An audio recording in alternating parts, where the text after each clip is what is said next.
po, tayo po ay magkaisa sa panunod namin. Dakilang Diyos, aming Amang nasa langit, kami po ay nagpapasalamat kapagkat muli kami ay inyong inihagid sa lugar na ito, sa kapilang ito, upang kayo po ay sama-sama namin sa batid, sa Espiritu at sa katotohanan. Salamat, Panginoon, dahil muli itinawid niyo po kami sa isang mapanghamong sanlinggo. Nakaharap namin ang mga problema, nakaharap namin ang mga pagsubok, nakaharap namin ang mga hamon na nagbigay ng mga problema pagtindi sa aming buhay. Pero kami nagpapasalamat sapagkat sa kabila ng iyon, kami ay narito ang sumasamba sa inyo. May mga hinarap kami na hindi matapos, pero kami mga hinarap na pinapos na. Maraming salamat, Panginoon. At narito kami upang yung mga hindi pa namin natapos sa pamamagitan ng inyong banal na kasulatan, magabayan kami sa aming mga petisyon, sa lahat, paunahan at pagpatuloy sa pagtatagumpay ng inyong pagrubog sa aming mga buhay. So, Panginoon, meron po mga susunod sa dali, amin po naalay sa inyo ang aming mga puso, ang aming mga isipan na pagkakutan nyo ng inyong banal na salita. Maraming salamat po, Diyos, kung ang dalangin sa pangalan ni Jesus. Natin masasabi namin, Amen. Ayan. So, Book of Books. Nung nakaraan ko ay nabanggit ko na pag kayo merong Bible, hindi lang po kayo humahawak ng isang libro. Kayo po ay humahawak ng libro na naglalaman ng mga libro pa. Ayan. So, tingnan po natin, no? Ito po si George Washington, ang unang presidente ng Estados Unidos, ay nagsabi ng ganito: "It is impossible to rightly govern the world without God and the Bible." Imposible para sa kanya, sa buhay ang unang presidente ng batang-batang bayan ng Estados Unidos, na sabi niya ay imposible na ako ay mamuna sa bansa na ngayon po ay aking natatag na hindi po kasama ang Diyos at ang kanyang banal na kasulatan. Meron pang isa. Siguro ko sa inyo, kilala to. Yes. Yes. Sino siya? Brother Isaac Newton. Ano naman ang ginawa niyo ni Isaac Newton?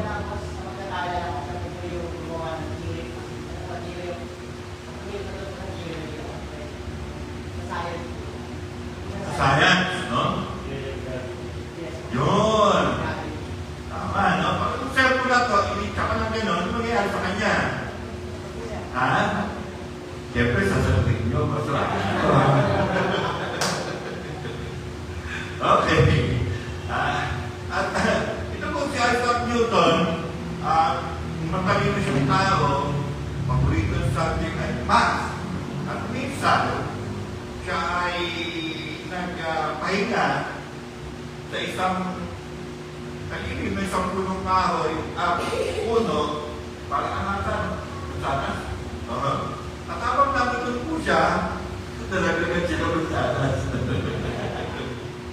Siguro kayo ang nalagay sa kanyang sitwasyon, kayo ay blessing, iwan sanas ako. Pero siya ho, nung hawak niya mansanas, tumingin siya doon sa puno, sabi niya, aha! Ito, nagkaroon siya ng aha moment. At doon niya kapagtanto ang isang law na kung tawagin ay law of gravity. Yan. Okay?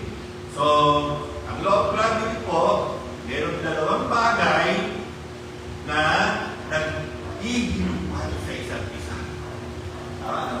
hinihigo. Ay katabi ko, hindi nga alam, hinihigo kayo niyan. Hindi niya karakteran dahil siya ay maliit lang o hindi naman kalakihan. No? Pero kung ang katabi mo ay ang planeta ng Mars, no? Aba, hihigupin ka yan. Okay? Papunta sa kanya. At ikaw naman, hinihigup mo rin siya. No? Pero dahil maliit ka, kaya-kaya ka niyang pamahin. So, yun po yung sabihin ng gravity. Okay? Pastor, bakit naman naisip ka ni Isaac Newton? Kasi nga, yung mansanas na nalaglag sa kanya ay hinigo ng mundo. Kaya tayo po, kapag nasa isa tayo mataas na building, tapos lumungo tayo sa bintana, at namali tayo ng lumaw, yay! No? Ihigugin ka ng mundo, o ba? Accident ang tawag ko. So, siya po si Isaac Newton. At marami pa po siyang mga isinulong ng mga kaisipan patungkol po sa physics at sa mathematics. Pero ito po napagod na rin sinabi. Sabi po niya, we account the scriptures of God to be the most sublime philosophy. Okay? Sa kanya po, ang banal na kasulatan ng Diyos ay ang pinakapatinding filosofiya. I find more sure marks of authenticity in the Bible than in any profane history whatsoever. Sa kanya, nakita niya sa banal na kasulatan ang mga katotohanan kumpara sa mga nagsasabi ng maraming bagay na ganito at ganyan sa iba't ibang bahagi ng mundo. Siya ho, si Isaac Newton. Okay? So, ngayon, ang sinusit ko ng Bible, kasa kamay. 1, 2, 3. Ano? Pupunta kayo dito, wala kayo ng Bible? Ako, dala akong Bible. Asang pastor.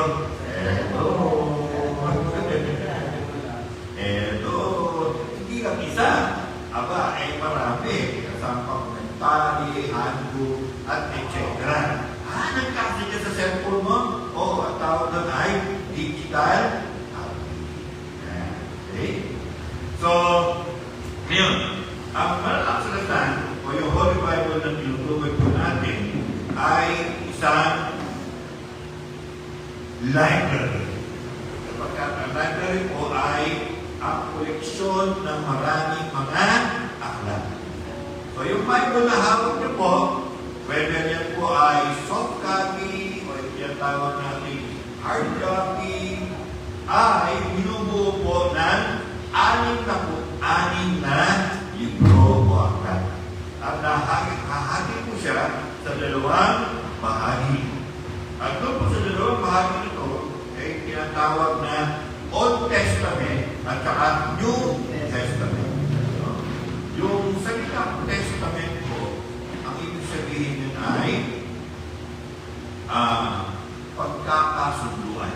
Pagkakasunduan. Okay?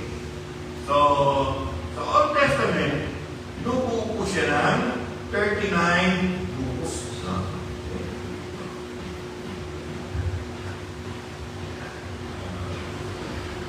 39 books.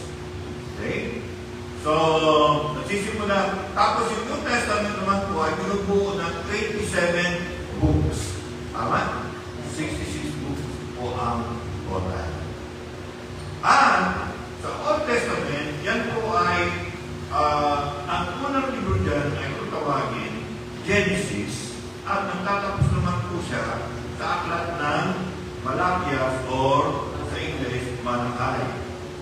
Doon naman po sa New Testament, nagsisimula po siya sa Gospel of Matthew At nagtatapos po siya sa Book of Revelation. Yan. Okay. Ngayon, tingnan natin yung Old Testament. Napakita ko kanina yung Genesis, yung simulan, at ang dulo ng New Testament ay ang Malachi. So, 39 books po siya lahat. Ngayon, para medyo maalala natin yung mga 39 books na yan, tandaan po natin yung dalawang numero. Pero huwag yung tatala. Okay. 5 at saka 5. Okay, ito natin. Ganito kasi yun eh. Yung unang 5 na aklat ng Bible sa Old Testament na binubuo ng Genesis, Exodus, Leviticus, Numbers, at Deuteronomy, kung tawagin ko ang kabuuan niya, Laws of Moses, o kaya ay Pentateuch. Ilang aklat po sila? 5. Okay? Magkakaroon na tayo. Sumunod po na grupo ng mga aklat ay kung tawagin ay history books. Okay? Ito po yung kasaysayan ng mga Hudyo. Yan ang sisimula sa aklat ng Joshua at nagtatapos sa aklat ng Esther. Okay, isa-isahin mo natin. Joshua, Judges, Ruth, 1 Samuel, 2 Samuel, 1 Kings, 2 Kings, 1 Chronicles, 2 Chronicles, Ezra, Nehemiah, Esther. Okay? Mga kapatid, ilang pulahan doon? 12. Okay? 5 at 12, nakaanisip na tayo. Namin siya. Ang grupo ng mga 12 aklat na ito ay patawagin history books. Then, sinundan po siya ng 5 ulit. Ang tawagin ng grupo ng 5 na ito ay poetry and wisdom literature. Nagsisimula po sa Book of Job, then Psalms, Proverbs, Ecclesiastes, and Song of Solomon.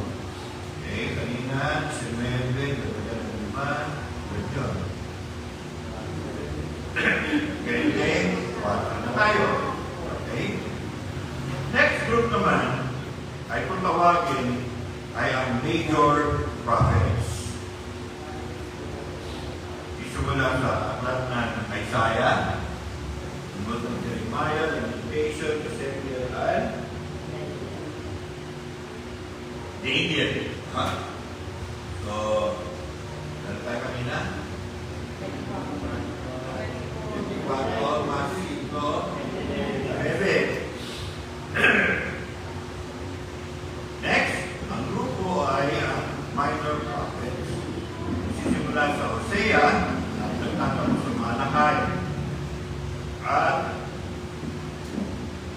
itong Hosea, sinundan ng Joel, Amos, Obadiah, Jonah, Micah, Nahum, Habakkuk, Zephaniah, Haggai, Zechariah, and Malachi. So, sa kabuuan, ilan? 39, 39, pagdumpot siya. So, yan po ang bubuo sa yung tawag natin Old Testament.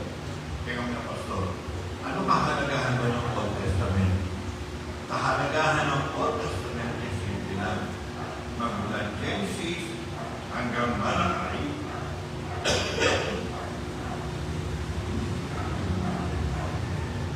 iniuhula ang darating na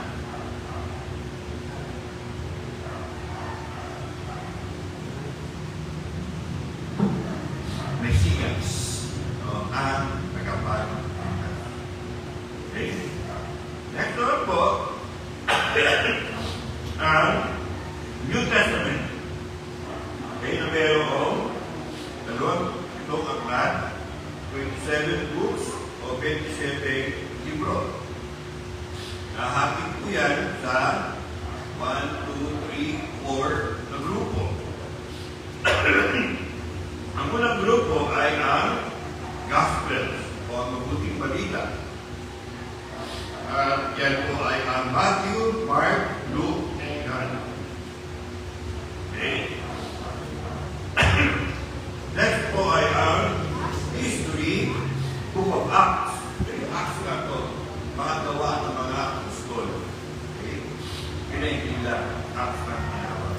Shortan po yan. Next ay ang 13 letters ni Apostle Paul. Sisimula sa Romans hanggang sa sulat niya ay Philemon. So, isa-isahin mo natin. Romans, 1 Corinthians, 2 Corinthians, Galatians, Ephesians, Philippians, Colossians, 1 Thessalonians, 2 Thessalonians, 1 Timothy, 2 Timothy, Titus, Philemon.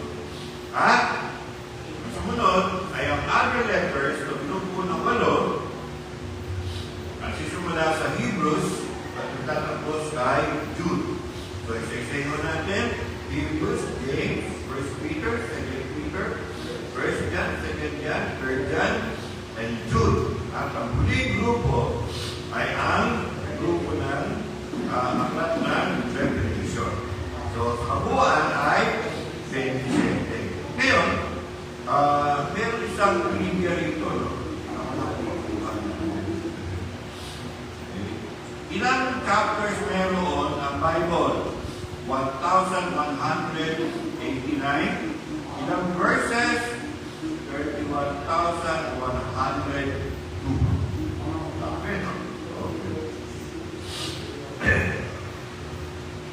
So, after nito mga facts na ito, tumako tayo sa tinatawag na importance ng Bible. Ano ba ang kahalagahan ng banal na kasulatan? Bakit siya ganun na lamang pinapahalagahan ni George Washington, ang unang presidente ng United States, at ni Isaac Newton, ang nag-formulate ng law of gravity. So, the importance of the Bible. Tignan po natin mga kapatid. Okay? First of all, ang Bible ay important kasi nga, ito po yung revelation of God to us. Ito po yung pagpapahayag ng Diyos sa atin. Sa theology, may tinatawag na natural theology and tinatawag natin special natural revelation and special revelation. Pag sinabing natural, hindi patungkol sa nature. No? Na ang takbo ng argumento ay simple lang. Pag tumingin kayo sa inyong kapaligiran, ano ang makikita ninyo? Mga bagay na maganda, mga bagay na nakakatawang pansin sa inyo. At kung yan ay maganda, sino ang gumawa niyan para maging maganda? Isang matalino, magagaling, at makapangyarihan. Tatawagin mo siya Diyos. Okay? Yun ang tinatawag natin natural revelation. Pero, may hangganan yung natural revelation na yun. Bakit? Kasi nga, pag tinanong mo, sino yung Diyos na yun? Walang pangalan. Diba? Ang alam natin, siya yung gumawa ng puno na yan. Siya yung gumawa ng hayop na yan. Siya yung gumawa ng kalikasan. Tanong, sino siya? Diba? So, kailangan natin ng special revelation.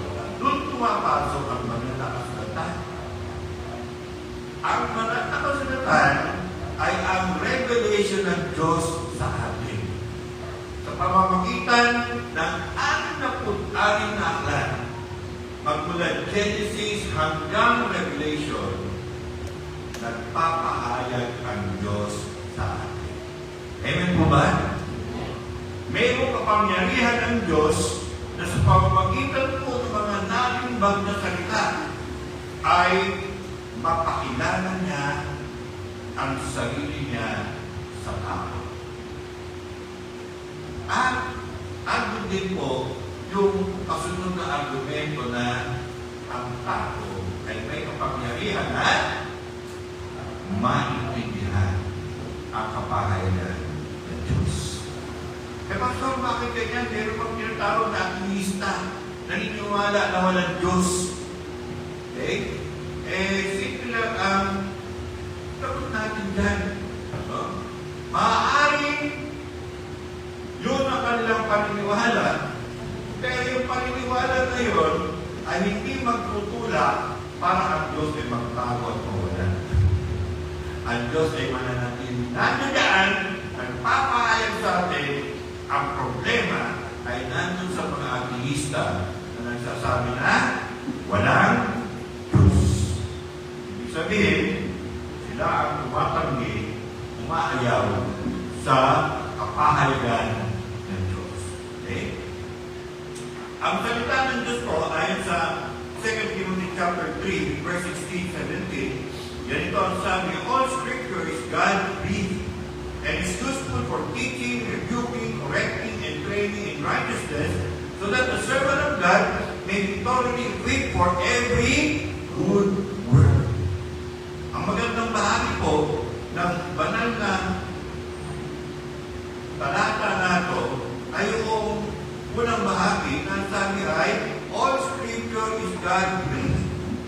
Okay? Yung po mga binabasa natin na bahagi ng banal na kasulatan na nakalibro, nakalimbag, at nababasa natin sa ating mga cellphone ng mga salita ng banal na kasulatan na digital copy ay iningahan ng Diyos. Na ang pinapakita sa atin dito ay ganito. Doon po sa Genesis, nang likay ng Diyos ang tao, siya ho'y kumakuha ng lupa, hinubis po niya to, at pagkatapos at saka hiningahan.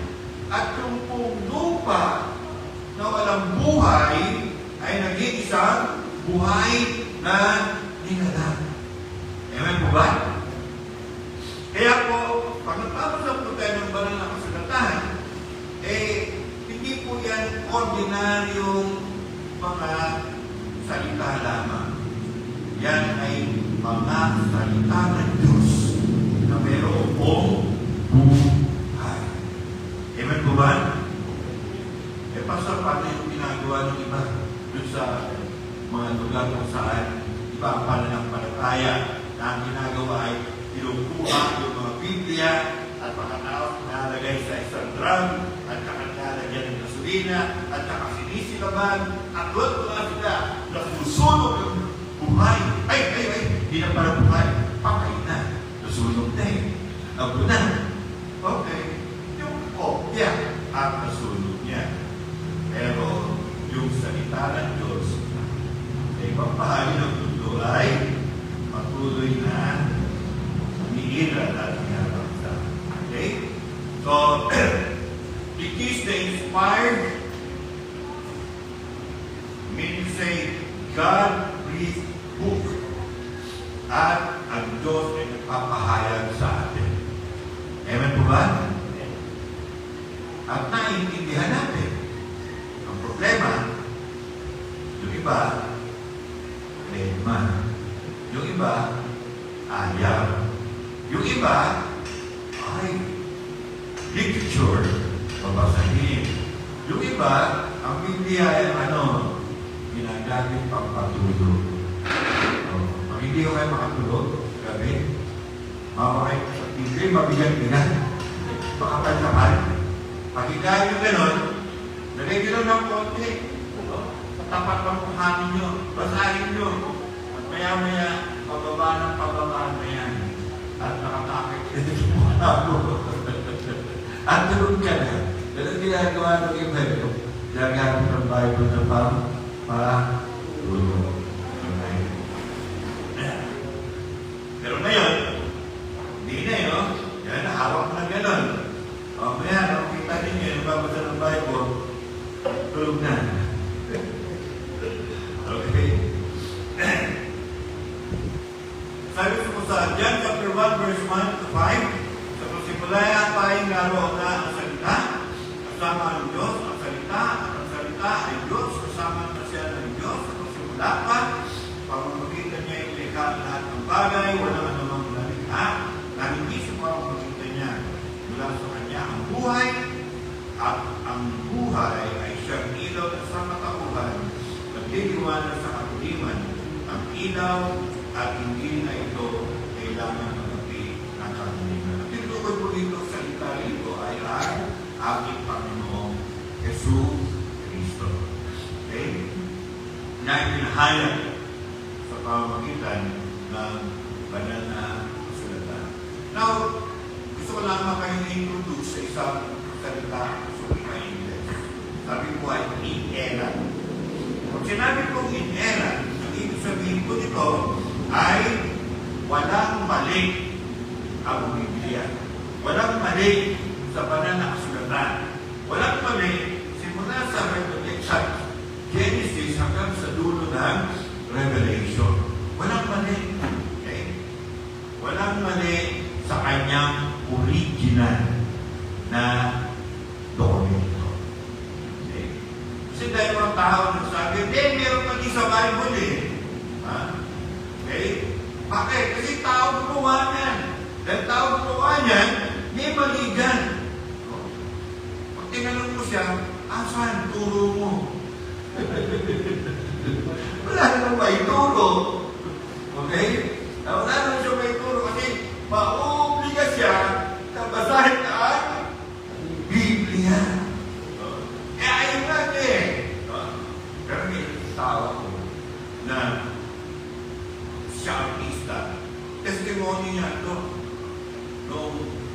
niyaya siya ng asawa niya sa isang Bible study. Nayabangan siya sa pastor. Ako ng pastor na ako. Ano yung sinasabi ko sa Bible? Okay. Babasahin ko ang Bible. Hahanapin ko na meron kami sa Bible. Ganun ka ginawa niya. Pinasa niya yung Bible. Ano nangyari? Sabi niya, Danyo, habang binabasa ko yung Bible, sinasampal-sampal ako nito eh. Bakit? Kasi yung hinahanap kong mali, ang nababasa ko ay katotohanan. Kaya in short, sabi niya, nalapa siya sa pagbabasa ng Bible at umiyak siya sa pagkakataon yung sinabi niya na ako'y mali at siya po ay pinahal ng Panginoon. Alam niyo kung sino siya?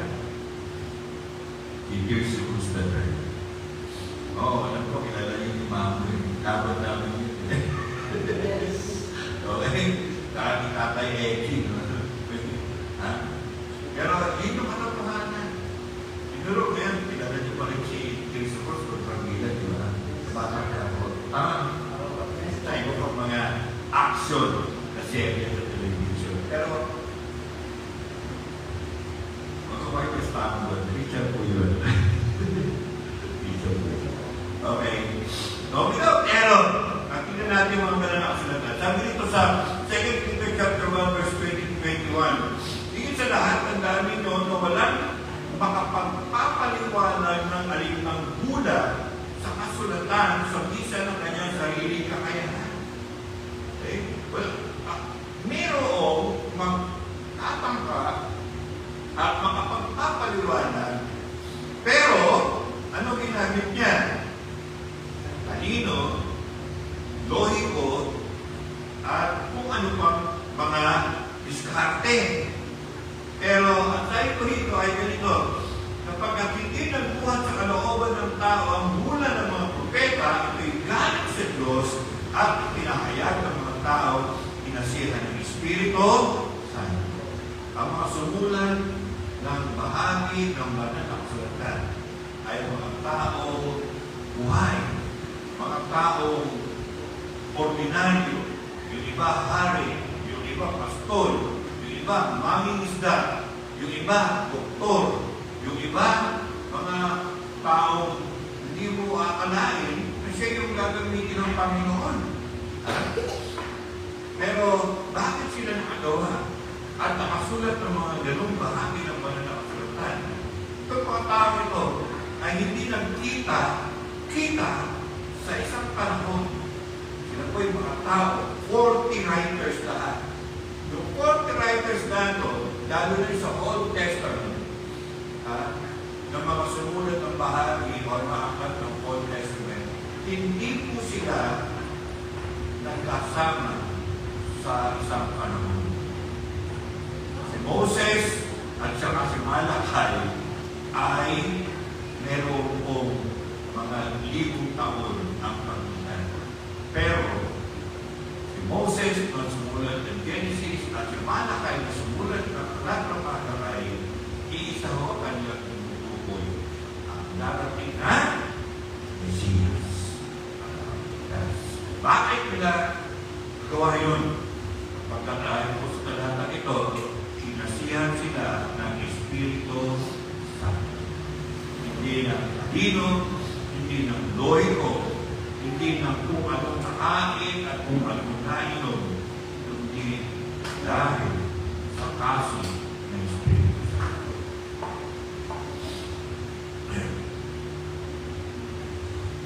Ito po sabi sa Proverbs chapter 30 verse 5, ang lahat ng salita ng Diyos ay mapananaligan at siya ang kanlungan ng mga nananalig sa Kanya. Ibig sabihin, kung meron pang isang pangako na mapanghahawakan, walang ibang matiting pangako yan. Ang pangako ng salita ng Diyos. Amen po ba? Sa unang Thessalonica, chapter 2, verse 13, ito pa ang lagi namin pinagpapasalamat sa Diyos na pangaral namin sa inyo kanyang salita, tinanggap ko ito bilang buhay na salita ng Diyos at hindi ng tao. Ano pang ang bisa nito ay nakikita sa buhay ninyong mga sumasampalataya. So ito po, mga kapatid, no? Pinapakita po rito, ang sabi ko ng Pag sa mga taga-Thessalonica, ganito yun eh. Nung nag-aral kami sa inyo, ang napakinggan ninyo ay ang tunay na salita ng Diyos at hindi yung galing sa amin ng mga tao at ang salita na ito na narinig nyo nagkaroon ng bisa sa inyo at kitang-kita ang buhay na pagbabago. Amen po ba? So, ang Biblia po ay importante sapagkat sa pahina ng mga nakasulat na bahagi nito, makikita natin ang kapahalaga revelation ng Diyos para sa atin. Sumunod, na importansya ay the Bible gives us the opportunity to see and know God.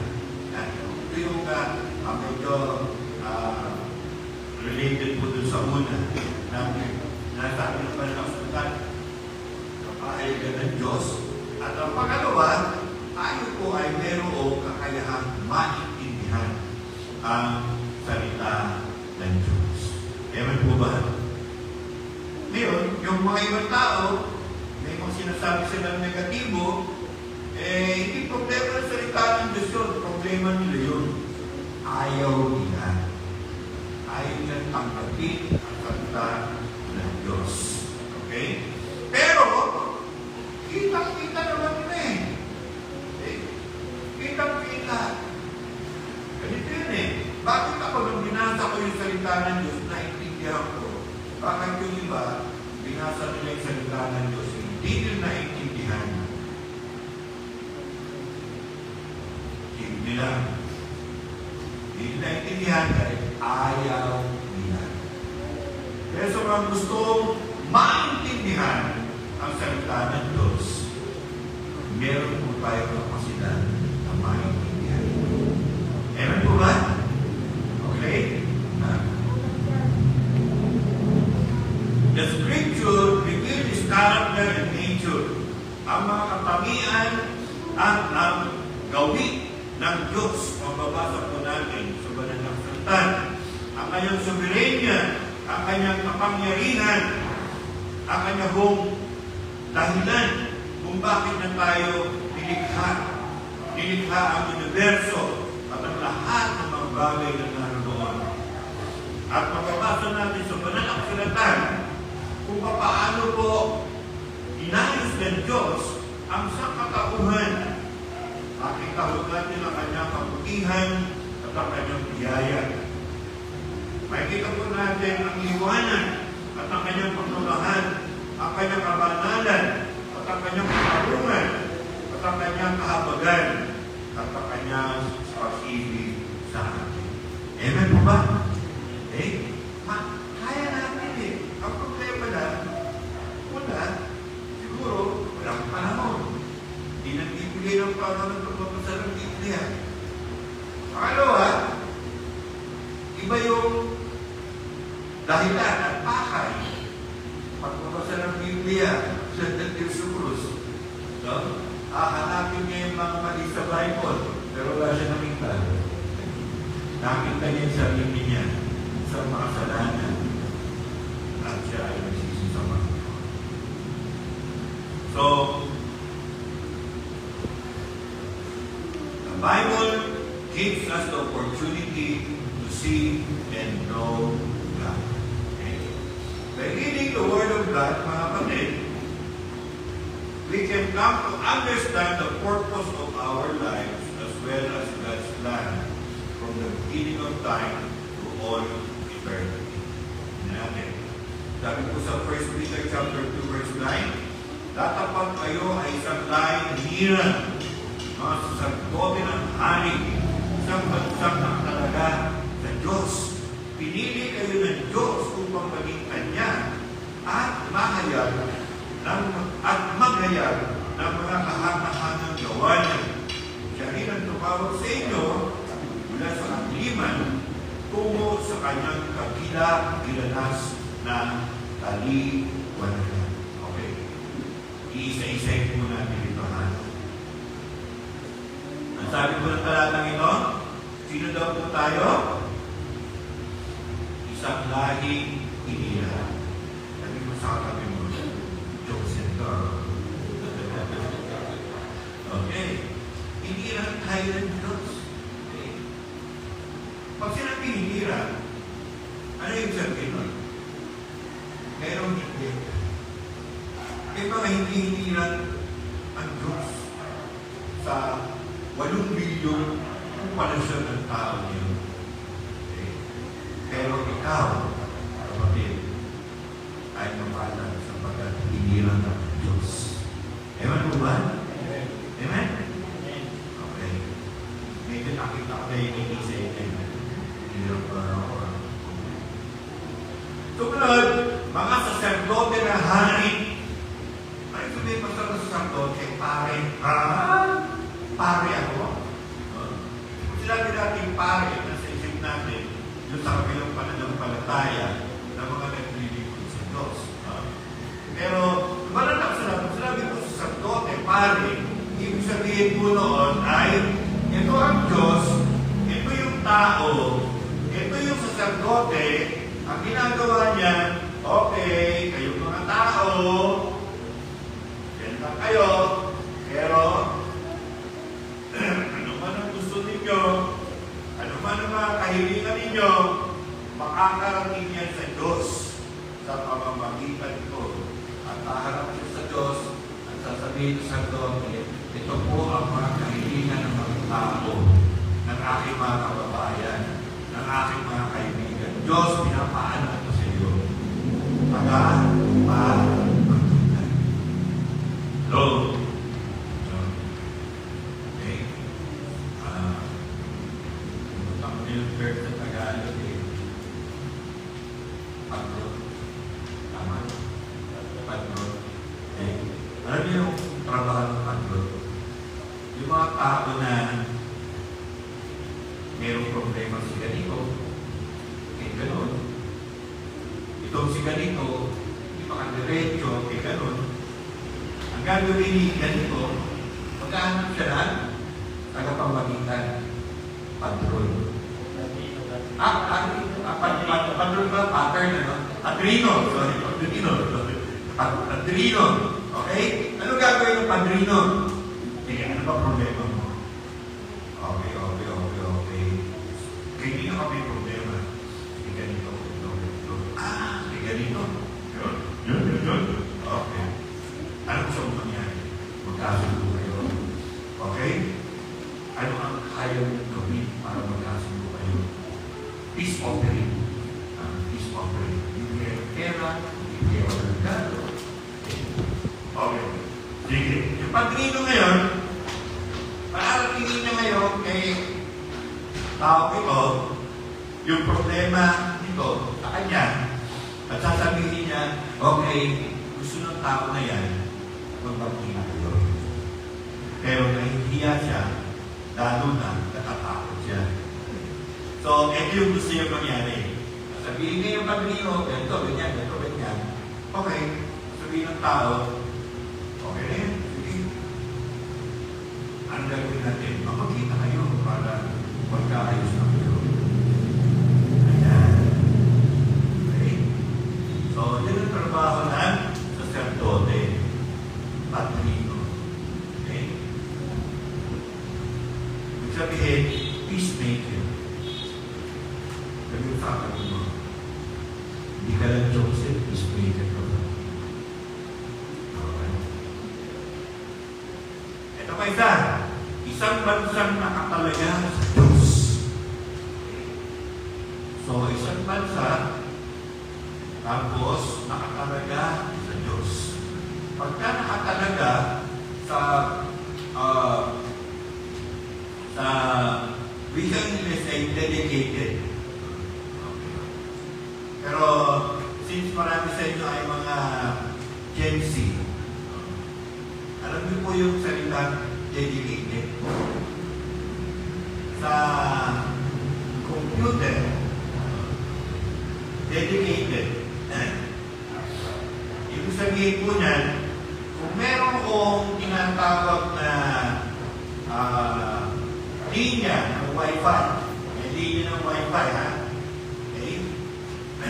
Parang ginagamit yung mga Wi-Fi sa bahay, sa bahay, saan naman lugar. Meron tinatawag na dedicated Wi-Fi or ang tinatawag na static. Na yung static Wi-Fi na yan, isa lamang ang server na nagbibigay sa kanya ng access sa Wi-Fi. Yun lang. At kadalasan, yan ay mabilis. Kadalasan, walang problema yan. Walang tigil yan. Okay? Ang problema lang, mahal. Meron namang isa na ganun din yung trabaho. Okay? Ang tawag naman doon sa Wi-Fi na yun ay hindi dedicated, kundi dynamic. Ibig sabihin ng dynamic, pagka kayo po naka-access sa Wi-Fi, ang ginagawa ng mga Wi-Fi ay maraming mga server ang i-access mo. Okay?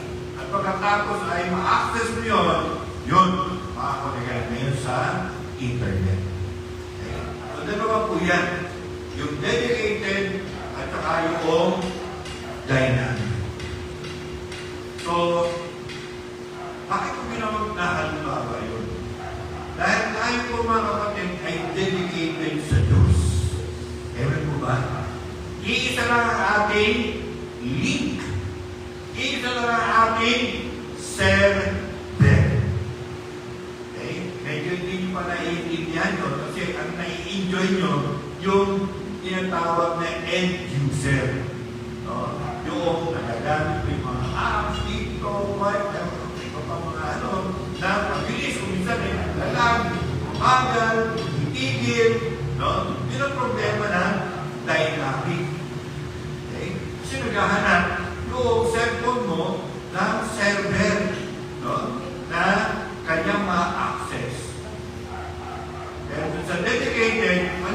problema. Tuloy-tuloy lang yun. Okay? Walang bagan. Tuloy-tuloy lang yun. Bakit? Kapag isa lang ang iyong server. So, ganun po tayo. Kapatid. Sabi ng banal na kasulatan, isang bansa nakatalaga sa Diyos.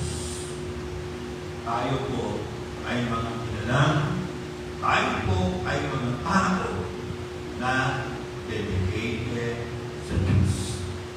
Amen po ba? Yan sabi ng banal na kasulatan. Yan ka, yan ako, yan tayo. Yan, kaya pa natin, pinili kayo ng Diyos upang maging Kanya at maghayag ang mga kahangahangang gawa niya. Pinili tayo para maging Kanya, dedicated, maging bahagi niya at maghayag ang mga kahangahangang gawa niya. Kaya rin tumawag sa inyo mula sa kamiliman tungo sa Kanyang kabilang-ladas na kaluluyan. Okay, tuloy po tayo.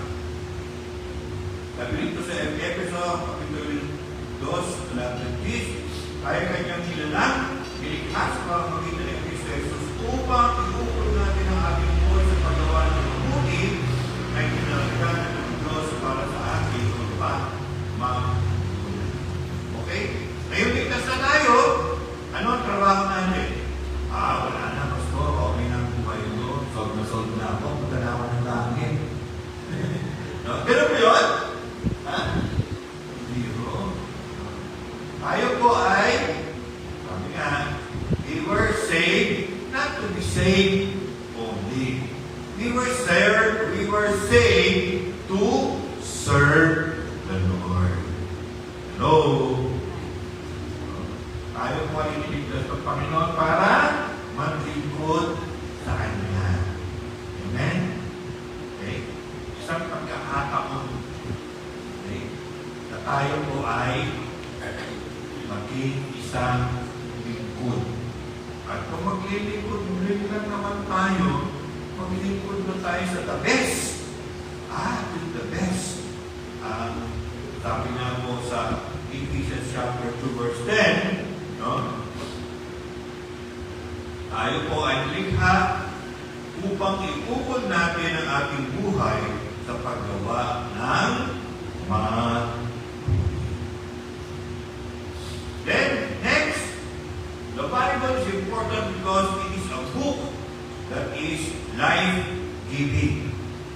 Isang aklat, hindi lang ho nagbibigay ng talino, and hindi lang nagbibigay ng informasyon, hindi lang nagbibigay ng talino, kung hindi nag-aalok ng buhay. Sabi nga po sa Hebrews chapter 4 verse 12, sharper than the sharpest two-edged sword, cutting between soul and spirit, between joint and marrow, it exposes our heart's innermost thoughts and desires. So, tayo po mga kapatid, para makita po ng banal na kasulatan, yung isang unang bahagi nito ay the Word of God is alive, buhay, and effective, magbisa. Okay? Ang bisa niya ay tulad ng isang kabak na pagkakilay kayo. Okay? So, it is a life-giving book. Okay? Hindi ko makalimutan po yung testimony ng isang kapatid natin na isang tirador, isang kriminal, isang hindi naman siya mainino, pero akyat bahay. At nung minsan ay libangan niya magbasa ng comics. Pag wala siyang plano, nagbabasa ng comics. Wala siyang aakyatin, babasa na siya ng comics. Nagkataon na doon sa tinitirahan niya ay inabot siya ng ulan na magdamag. So, wala siyang mga basang comics. Nakita niya yung isang aklat. Yung pocket Bible na kulay-kulay. Okay? Binasa po niya yun. At habang binabasa niya, iyak siya ng iyak. Iyak siya ng iyak. Iyak siya ng iyak. Okay? At pagkatapos po noon, siya po ay nagsimulan nagsisi sa kanyang mga kasalanan mula sa isang akyat bahay. Siya ko ay nagbagong buhay. Noon ay sabi nga niya, takbo ang kapilipan. Pag umiiwan siya sa mga magpubuti sa kanya, takbo na ng kapilipan, ako. No? Pero, nung nakakalala siya ng Panginoon, pag-testimony siya sinabi sa akin, Pastor, ginagawa naman. Hindi ko na ginagawa yun, dati kong ginagawa. Ako'y, ibis na, kaya wala ka siya natapos. Siya ay, motigarin ang nalakad para lang makaiwas sa dating tingin. So, dito po sa sabi mo rin sa 2 Timothy chapter 3 verse 15, we have been born again, not of perishable seed, but of imperishable, through the living and enduring word of God. 1 Peter chapter 1 verse 23. Okay? So, pag nagbabasa tayo ng Bible, mga kapatid, nagbabasa tayo ng isang buhay na aklat. Isang buhay na aklat na umiikekto sa atin.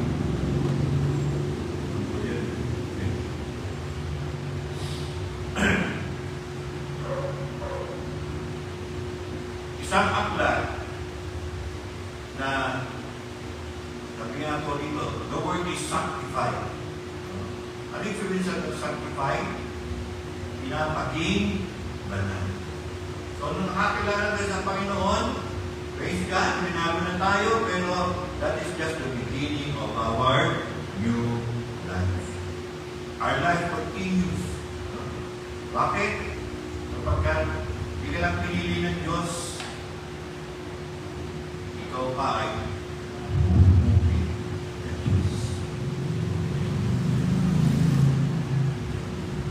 at sa pag-sanctify po niyo sa atin, sabi nito sa 1 Peter chapter 1 verse 22. Now that you have purified yourself by obeying the truth, so that you have sincere love for each other, love one another deeply from the heart. Okay?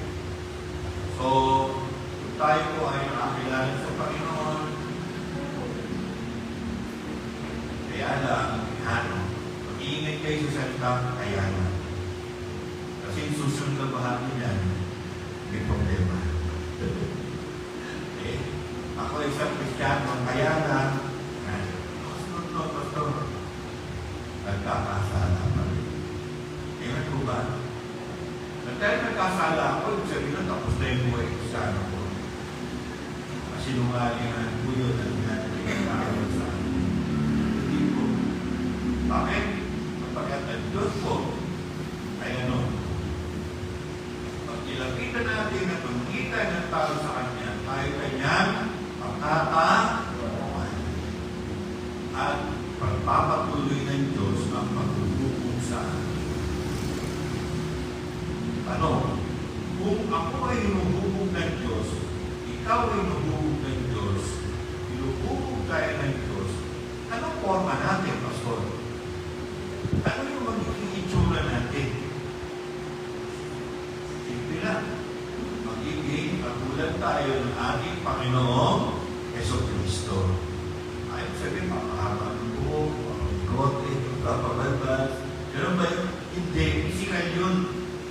Ang ibig sabihin ay magiging katulad ka ng Panginoong Diyos, ng ating Panginoong Jesucristo, ayon sa Kanyang moral at spiritual na katangian. Amen? Kaya natawag sa atin ay please, yan. Dahil mga kahubog natin si Kristo. So, yun po yung sabihin ng sanctification. Inuhubog tayo ng Panginoon na maging katulad ng ating Panginoong Jesucristo. So, siyempre, pag inuhubog tayo, andyan ang tatapyasan tayo, aray, tayo naman. Tapos dadagdagan tayo ba? No? Tapos tapos na naman tayo. Ayan. No? Tapos double blessing naman. Bakit may ganun tapyasan, mayroong dagdagan? Bakit mayroong ganun? Tayo, maging katulad ng ating Panginoon, Jesus Cristo. Okay? Next is, bakit importante ang Word of God, ang Bible? Dahil pinapakita natin dito kung ano ang kalooban ng Diyos sa ating buhay. Mga kapatid, noon, hindi pa tayo mga mananampalataya. Anong plano natin sa buhay? Hindi lang pastor, mag-aral, magtapos sa pag-aaral, maghanap ng trabaho, paghanap ng trabaho na, maghanap ng partner sa buhay, pag nakita na siya, bumuo ng pamilya, pagkatapos bumuo ng pamilya, pag-galagala, pagkatapos ng galagala, anong mangyayari? Matanda na, kapatay na. Parang ganun no? Nakita ko, ganun yung usapan natin magkakabarkada, no? Nakita natin 12 anyos, 13 anyos, 14 anyos. So, tapos nila, kung matanda na tayo, ang gagawin natin? Tapos na ka, praise the Lord, kapatay na. Short lang naman buhay natin. Pero, hindi lang yun ang buhay natin mga kapatid. Merong plano ang Diyos sa ating mga ano tawag doon? God's will. Ang kanyang kalooban para sa atin. Amen? Yan, ang yung salitang God's will ngayon, sa mga kabataan, tulad ko rin noon, kung sinabi, ay, eto na, Bro, nagdana kami. God's will. Para sa akin. Parang gano'n. Okay. Isang aspecto lang yun. Hindi mas malawak na kalooban ng Diyos para sa atin. Okay? So, meron po plano ng Diyos sa atin. Dito po sa Joshua chapter 1:8, sabi po ay, huwag mo kaliligtaan basahin ang aklat na yun, pilipilihin mo yan araw-gabi upang matupad mo ang lahat ng mga nasusulat doon. Sa gayon, giginhawa ka at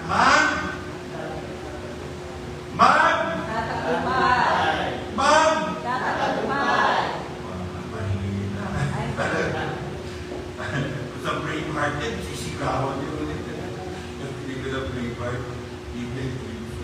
Okay, mga kapatid, iginhawa ka at magtatagumpay. Kanino plano yun? Kanino plano? Diyos. Plano ng Diyos yun para sa atin. Amen? Baka may pakiplano. Gawin nyo lang, plano nyo din ang plano ng Diyos sa buhay natin.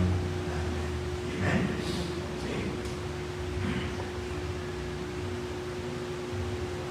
Okay.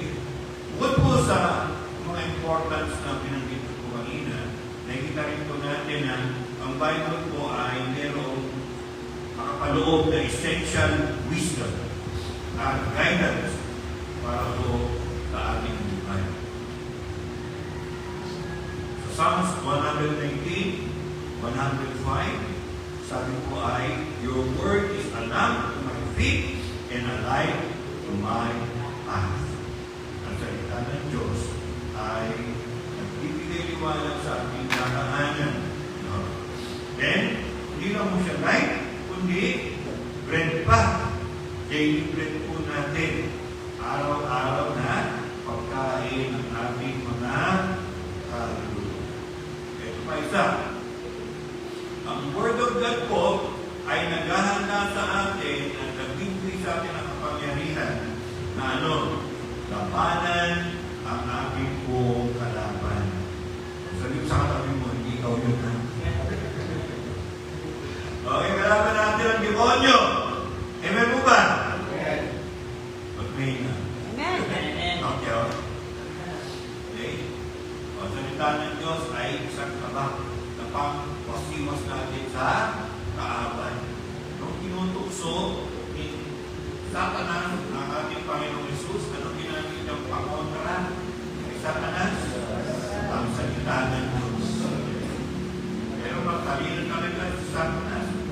Ginamit niya yung salita ng Diyos sa kanya. Pero, ano kinontra niya? Salita din. Amen po ba? Then another thing is, the Word of God is eternal. Ang salita ng Diyos ay habang buhay. Sabi po sa Isaiah chapter 40 verse 8, the grass withers and the flowers fall, but the word of our God endures forever. Habang buhay. Truth is eternal. Okay, sabi po sa Psalm 119, 160, the sum of your word is truth, and every one of your righteous rule endures forever. Ito yung pinakamagpapit sa lahat.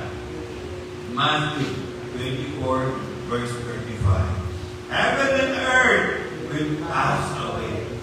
Wow. Heaven, earth. Ano, ang translation sa Tagalog, ang hindi magugunaw. Ang pass away, parang dilipas na, magugunaw.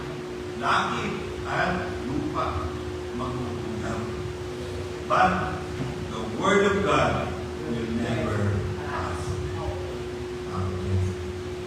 Kung meron kayong pananaanan o buhay, walang iba, para tayo po ay 100% sure yun ay ang banal na salita.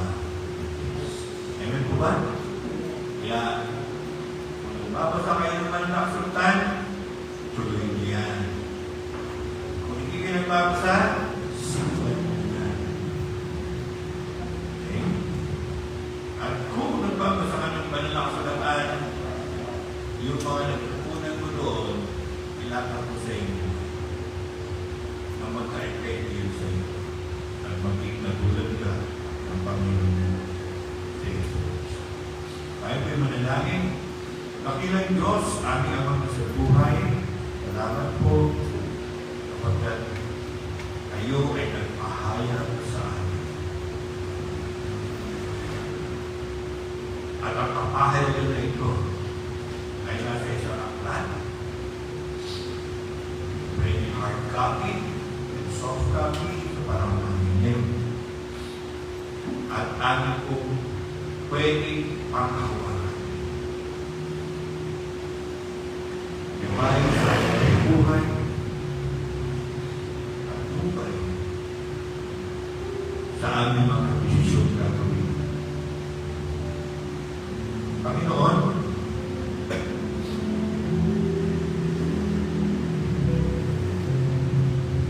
ilagay niyo po sa aming mga puso ang isang pagkauhaw sa inyong salita. Ito man ay sa pagpagitan ng mga limbang ninyo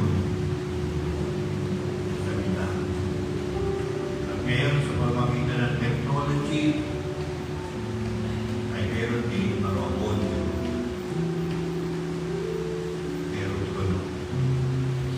At hindi lang po tulog, ang iba ay napapanood pa. Panginoon, maraming salamat kapag ang iyong salita mo. Maraming po namin ito ng personal at maraming siguro sama-sama namin pag-aralan sa isang small group o di kaya ay sa aming mga pamilya. Panginoon, maraming salamat sa iyong salita. Ang tunay ng buhay, umi-epekto, tumatalaga ang puso ng mga.